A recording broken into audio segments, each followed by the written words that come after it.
La réussite a un visage et ce visage est pluriel, effectivement.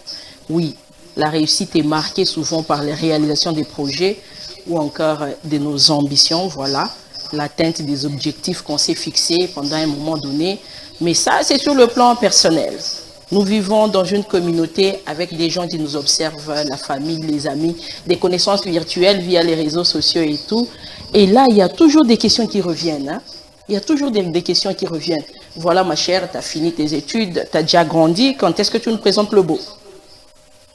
Mon ami, ça fait longtemps que tu gagnes déjà ta vie, quand est-ce que tu formes une famille? Et quand on a une famille, on a le premier enfant, voilà, ça fait 2 ans. Eh maman, toi on a combien? Ça fait longtemps qu'il est parti, il étudie, on sait que maintenant à l'université, c'est le système LMD, donc c'est 3 voire 4 ans. Et quand quelqu'un fait 5 ans, mais c'est comment? Ça n'évolue pas chez toi ou quoi? Quand tu travailles, les gens calculent ton salaire, ils projettent sur base de ce que toi tu reçois et ils se disent, bon, quand même, il gagne bien sa vie. Pourquoi il est toujours sur la moto? Pourquoi il n'a pas de véhicule? Ma chère, tu es toujours locataire jusqu'à cet âge.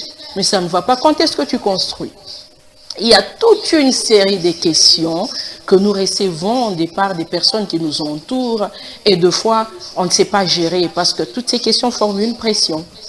Et c'est la pression sociale justement. Est-ce que nous sommes obligés de réaliser les projets par rapport au timing que les autres fixent sur notre propre vie? Est-ce qu'il y a une timeline par rapport à tel ou tel autre objectif ou encore telle ou telle autre réalisation de projet? Voilà. Aujourd'hui, tout tournera autour de la pression sociale face à la réalisation de nos projets. Bonsoir et bienvenue. J'espère que vous allez bien et que vous êtes très bien installés parce que c'est l'heure.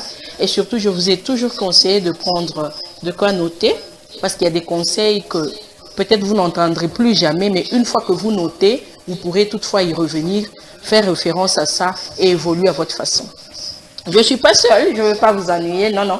J'ai invité quelqu'un qui m'a vraiment honoré de sa présence, ça je l'avoue, parce que c'est quelqu'un de très occupé, avec beaucoup d'histoires à faire, et cette personne est professeure en théologie.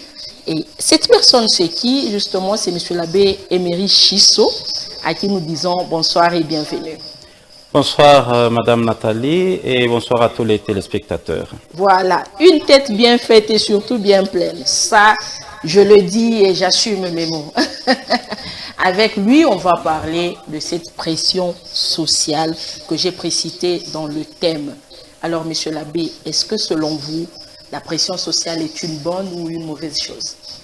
Alors, dès le départ, il faudra bien définir ce que c'est la pression sociale. C'est juste une influence que la masse exerce sur la personne pour conformer cette personne à un idéal prédéfini déjà. Alors, cette pression peut être positive ou négative, parce que nous sommes fruits de cette pression sociale. Sans cette pression-là, on sera paresseux, on ne saura pas s'engager résolument vers un projet. Alors, il faut travailler d'abord sa propre personnalité et après fixer les vrais objectifs. La pression sociale accompagnera votre personnalité. Pas que la pression sociale puisse déterminer ce que vous devez être. Alors, nous ne sommes pas des marionnettes de la société. Nous sommes des personnes uniques à leur genre. Et alors, il faut fixer ses objectifs et arriver à les atteindre.